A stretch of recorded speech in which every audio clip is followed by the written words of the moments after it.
Au cœur de la société. Au cœur de la société est une émission préparée en synergie par les radios Inzamba, Agateka Kawe, Radio RPA, Idjouya Nyagihugu, ainsi que la radio-télévision Renaissance. Le génocide a été commis contre les Hutus en 1972. C'est ce que la commission Vérité et Réconciliation a récemment déclaré. Cette commission a signalé que d'autres crimes ont été commis contre les Tutsis dans la même période. Et pourtant, l'accord d'Arusha, qui exige la création de cette commission, ne lui accordait pas la compétence de qualifier les crimes de génocide, les crimes contre l'humanité et les crimes de guerre. Dans le mini-magazine Au cœur de la société de ce 25 décembre 2021, nous allons accorder la parole à ceux qui ont participé aux négociations d'Arusha. À la présentation du mini-magazine, c'est Émile Nibasumba. Dans sa présentation devant le Parlement ce lundi 20 décembre 2021, le président de la CVR a déclaré que le génocide a été commis contre les Hutus en 1972 et 1973. Pierre Claver Ndaïcharie a dit que d'autres crimes contre l'humanité ont été commis contre les Tutsis et les Hutus dans la même période. Jean Minani, l'un des politiques qui ont participé aux négociations d'Arusha, demande au gouvernement burundais de faire appel aux experts internationaux. Le protocole 1, chapitre 2 et article 8 est clair dans son point A, où on s'est entendu pour mettre en place la commission nationale chargée de la vérité, de la réconciliation burundaise, ce que nous avons appelé sévère.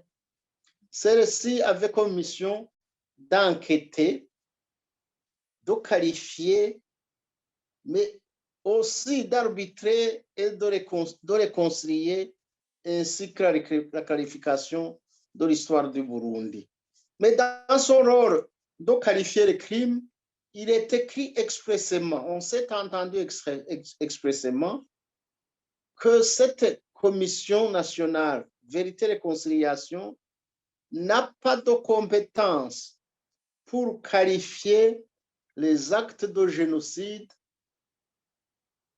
les crimes de guerre et autres crimes contre l'humanité. On a insisté sur ce point.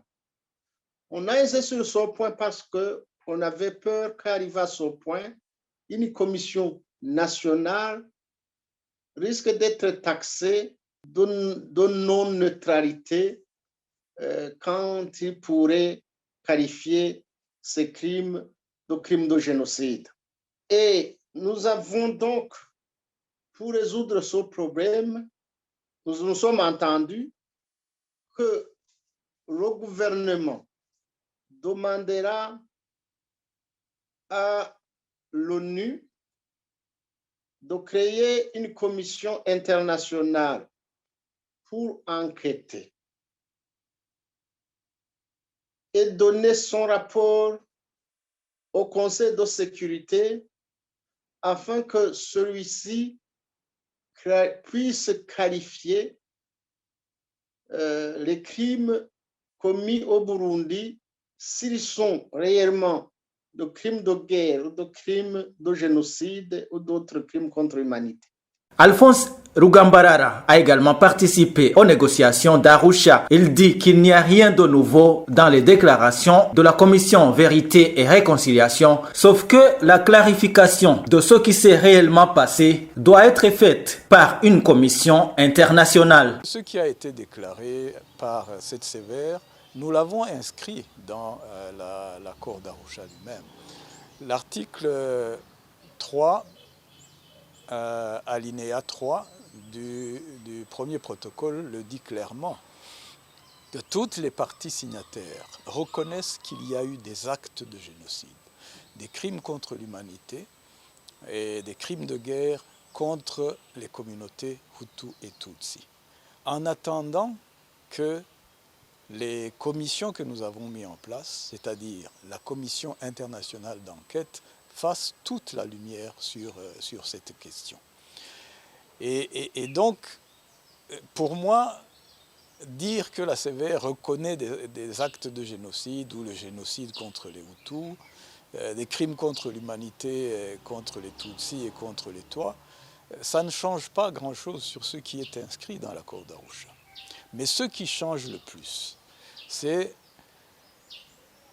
la non-application des dispositions que nous avons mises dans l'accord d'Arusha dans l'orientation essentiellement de la réconciliation. Ici, on n'est pas en train de réconcilier, on est plutôt en train de raviver les plaies, de raviver les rancœurs, et ça, ce n'est pas la mission que nous avions confiée à la commission Vérité et Réconciliation. J'estime pour ma part que si réellement le gouvernement actuel ou même ceux qui s'y opposent devraient rentrer dans le processus de réconciliation, il faudrait reconnaître réellement que des actes de génocide ont été commis à l'encontre des communautés Hutus et Tutsis, parce que ceux qui sont morts, que ce soit en 65, en 72 ou en 93, l'ont été parce qu'ils étaient soit Hutus, soit Tutsis. Ce seul fait-là nous oblige à parler d'actes de génocide.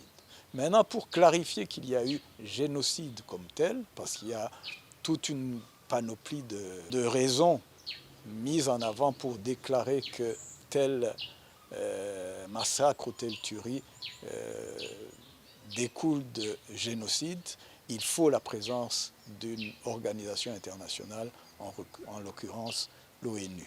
Voilà, c'est par ici que nous mettons un point final au mini-magazine au cœur de la société de ce 25 décembre 2021. Vous étiez avec Émile Niwasumba. Au revoir.